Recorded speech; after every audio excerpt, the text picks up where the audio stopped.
गुरुदेव को प्रणाम। जय श्री श्याम। आज मैं आपको गरुड़ पुराण का 12वां अध्याय सुनाने जा रही हूँ।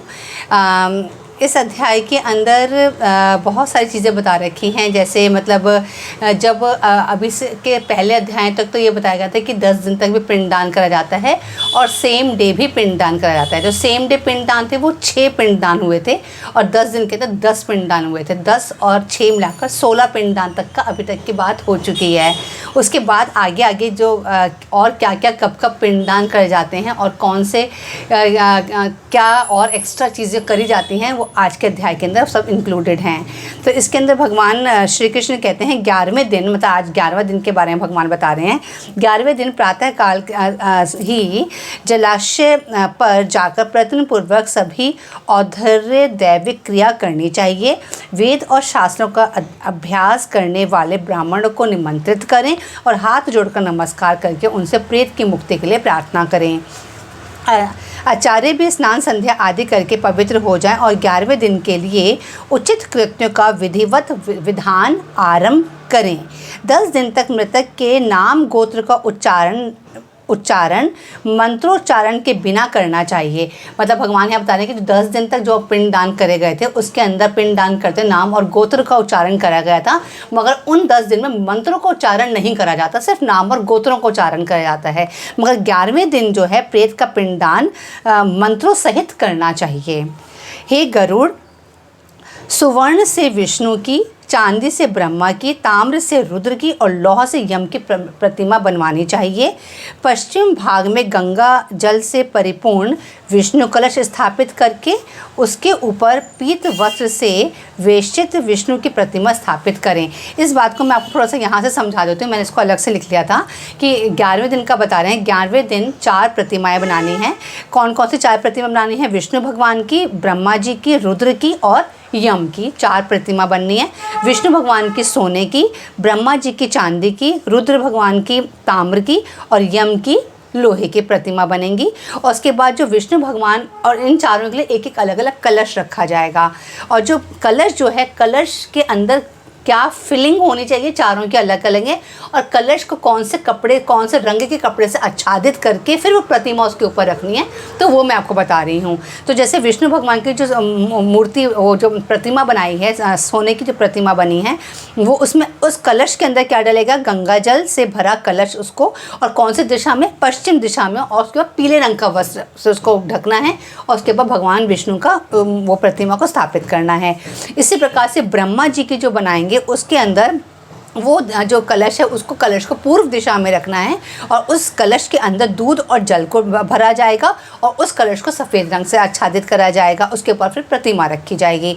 उसके बाद रुद्र भगवान के उत्तर दिशा में रखा जाएगा और उत्तर दिशा में जो कलश है उसके अंदर मधु और घृत डालना है और साथ में उसको जो कपड़ा है उसके ऊपर जो करना है वो लाल वस्त्र को आच्छादित करके उसके ऊपर रुद्र भगवान की तांबे की प्रतिमा को रखना है। और उसके बाद दक्षिण दिशा के अंदर एक और कलश है, वो यम के लिए है। और दक्षिण दिशा का जो कलश है उसमें वर्षा का पानी, यहाँ पर तो वर्षा का पानी लिखा है, जो लिखा है मैं आपको सिर्फ वही बता रही हूँ। उस पानी से उसके अंदर डालना है और काले रंग के वस्त्र से आच्छादित करके उसके ऊपर उनकी प्रतिमा रखनी है। तो चारों डायरेक्शन की प्रतिमा, उसके बीच में एक मंडप बनाना है।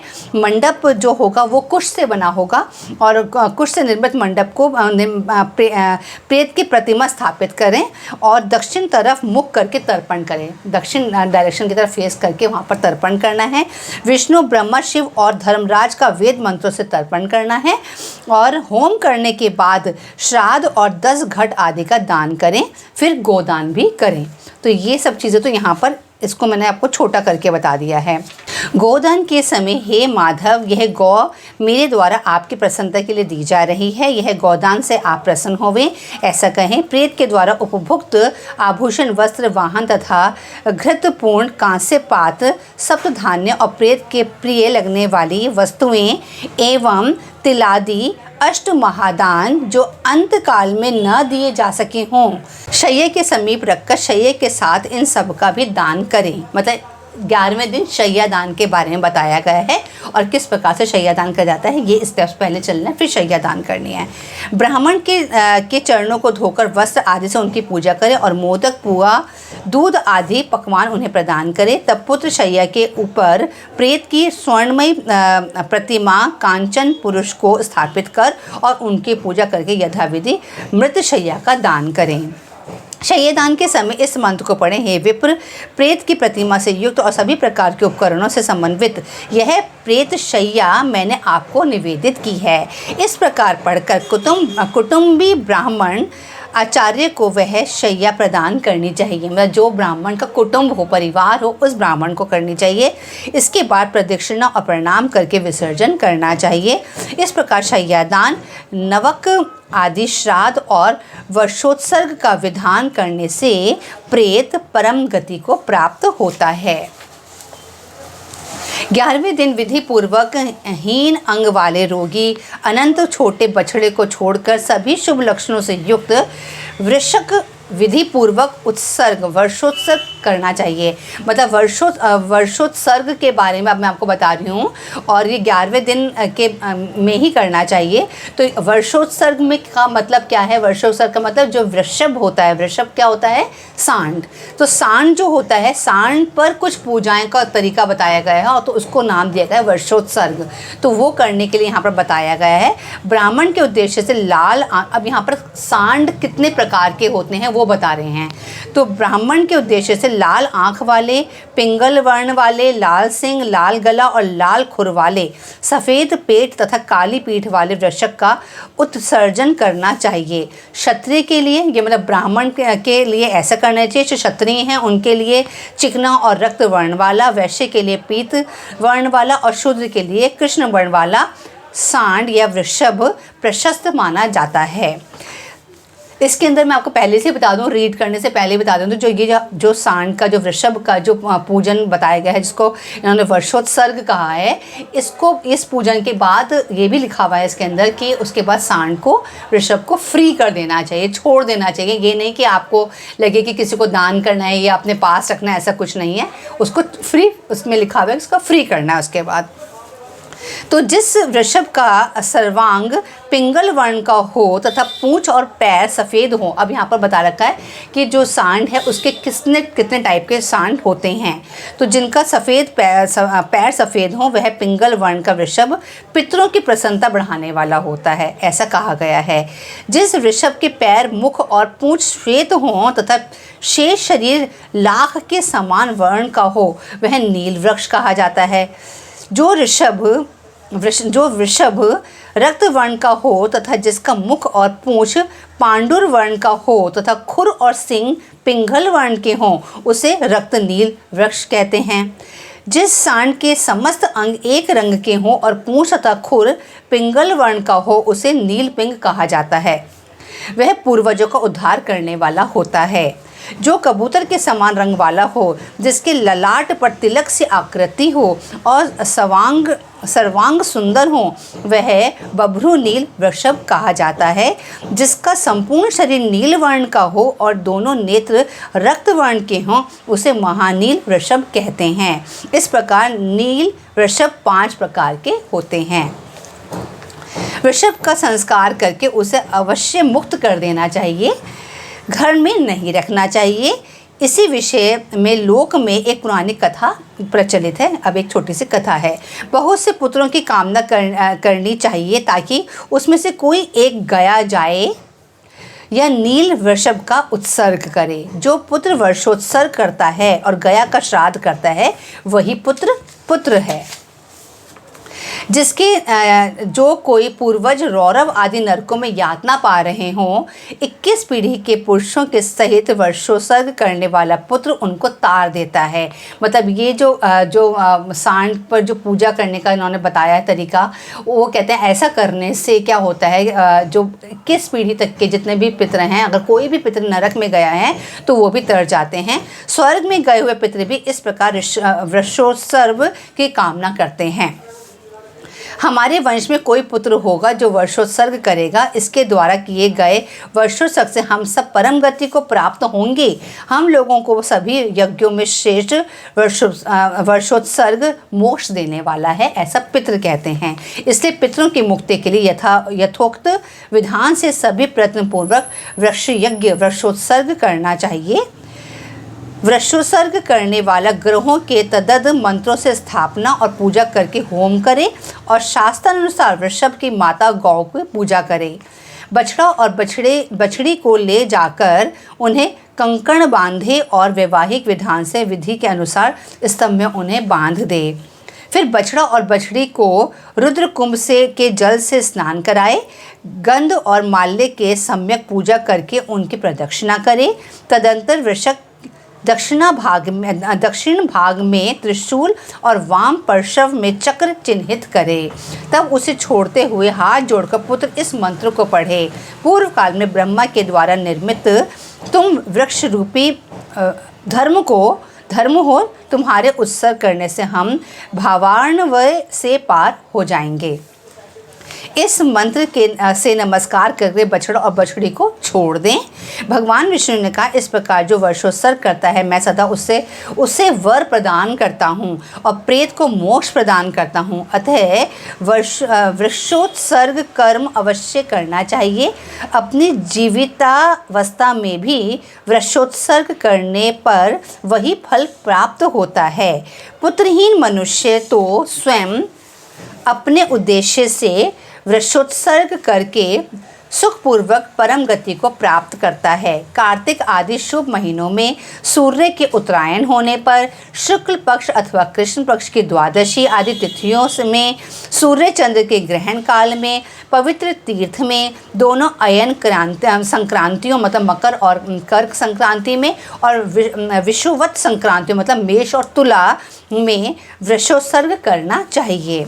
शुभ लग्न और मुहूर्त में पवित्र स्थान में समाहित चित्त होकर विधि जानने वाले शुभ लक्षणों से युक्त ब्राह्मण को बुलाकर जप होम तथा दान से अपने देह से पवित्र करके पूर्वोक्त रीति से सभी होमादि कृत्यों का संपादन करना चाहिए।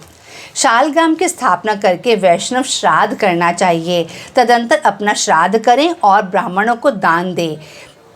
अपुत्रवान अथवा पुत्रवान जो भी इस प्रकार वृक्षोत्सर्ग करता है उसकी सभी कामनाएं पूर्ण होती हैं।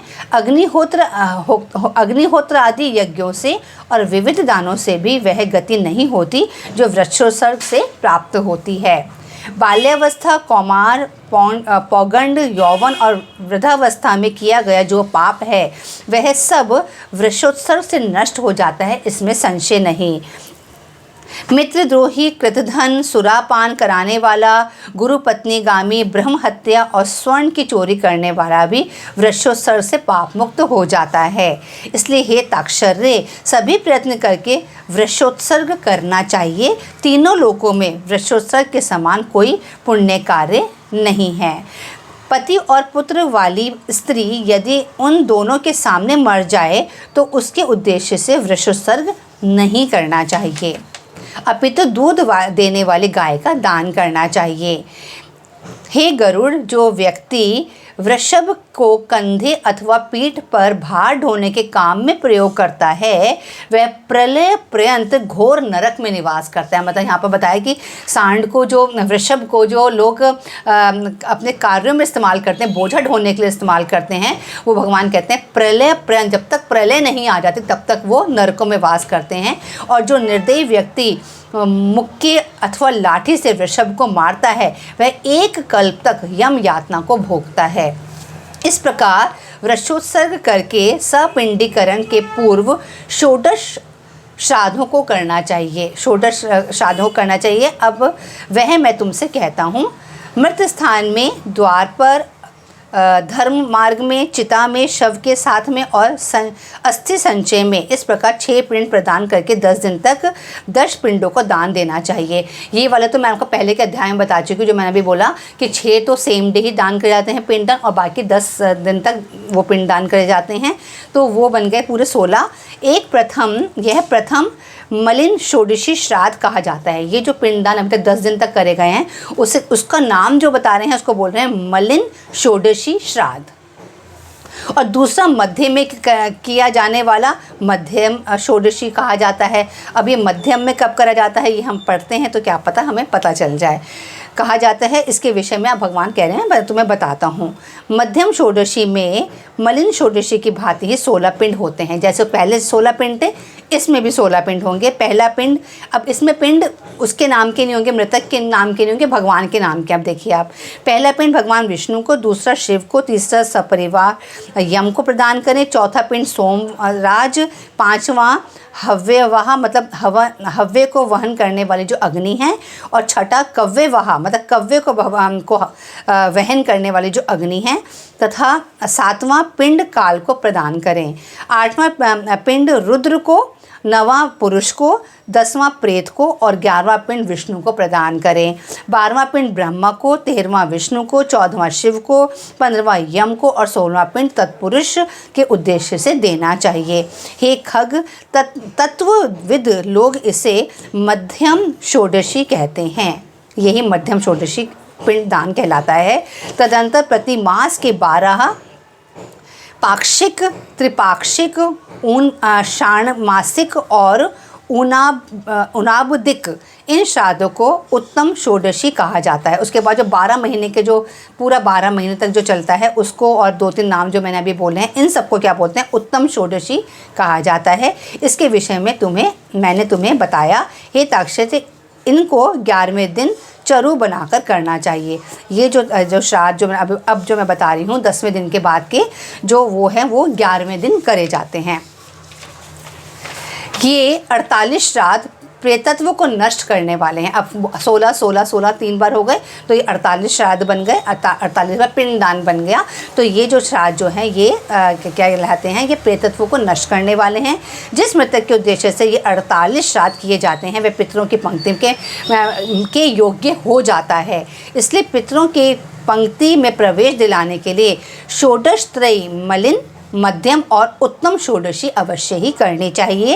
इन श्राद्धों से विहीन मृतक का प्रेतत्व सुस्थिर हो जाता है, और जब तक षोडशत्र संज्ञक श्राद्ध नहीं किए जाते तब तक वह प्रेत अपने द्वारा अथवा दूसरे के द्वारा दी गई कोई भी वस्तु प्राप्त नहीं करता। इसलिए पुत्र को विधान पूर्वक षोडशत्रयी का अनुष्ठान करना चाहिए। पत्नी यदि अपने पति के उद्देश्य से इन श्राद्धों को करती है तो उसे अनंत श्रेय की प्राप्ति होती है। जो स्त्री अपने मृत पति को की औद्धर्य दैविक क्रिया क्षयः श्राद्ध मतलब वार्षिक श्राद्ध, महालय श्राद्ध मतलब पाक्षिक श्राद्ध करती है, वह मेरे द्वारा सती कही गई है। जो स्त्री पति के उपकार्यार्थ पूर्वोक श्राद्धों का अनुष्ठान करने के लिए जीवन धारण करती है और मरे हुए अपने पति की श्राद्धादि रूप से सेवा करती है, वह पतिव्रता है और उसका जीवन सफल है। यदि कोई प्रमाद से आँख से जलकर अथवा जल में डूबकर मरता है, उसके सभी संस्कार यथाविधि करने चाहिए। यदि प्रमाद से, स्वेच्छा से अथवा सर्प के द्वारा मृत्यु हो जाए तो दोनों पक्षों की पंचमी तिथि को नाग की पूजा करनी चाहिए। पृथ्वी पर पिठी से फण की आकृति वाले नाग की रचना करके श्वेत पुष्पों तथा सुगंधित चंदन से उनकी पूजा करनी चाहिए। अगर मतलब इस तरीके का कोई हो जाता है। धूप और दीप देना चाहिए और तांडुल और तिल चढ़ाना चाहिए। कच्चे आटे का नैवेद्य और दूध अर्पित करना चाहिए। शक्ति के अनुसार सुवर्ण का नाग और गौ ब्राह्मण को दान करनी चाहिए। तदंतर हाथ जोड़कर नागराज प्रसन्न हो इस प्रकार कहना चाहिए, अगर किसी की नाग के काटने से मृत्यु हो जाती है तब। इस प्रकार संपूर्ण क्रिया करके 1 वर्ष तक अन्न और जल के सहित घट का दान करना चाहिए अथवा संख्यानुसार जल के सहित पिंडदान करना चाहिए। इस प्रकार 11वें दिन श्राद्ध करके सपिंडीकरण करना चाहिए और सूतक बीत जाने पर शय्यादान और पददान करना चाहिए। तो इस प्रकार से आज मैंने आपको अध्याय 12 बताया है और 12वें अध्याय के अंदर 11वें दिन क्या क्या करा जाता है वो मैंने आपको अच्छे से बताया है। तो 11वें दिन आप याद रखिएगा, 11वें दिन के इसके अंदर हमने 2 जो हैं वो श्राद्ध बताए हैं, मतलब पिंडदान के 2 तरीके बताए हैं। और एक तो मैंने आपको बताया था जो पहले बताया था, उसके बाद 2 तरीके के और थे। तो ये सारे के सारे मिलाकर जो हैं ये 3 मतलब 48 श्राद्ध कहे गए हैं, 48 पिंडदान कहे गए हैं, जिसमें से एक का नाम था मध्यम षोडशी और एक का नाम था उत्तम षोडशी। तो मध्यम षोडशी और उत्तम षोडशी 11वें दिन करे जाते हैं। मध्यम षोडशी के भी 16 पिंड और उत्तम षोडशी के भी 16 पिंड बना के इस तरह से जो मैं आपको बताया ऐसे करा जाता है।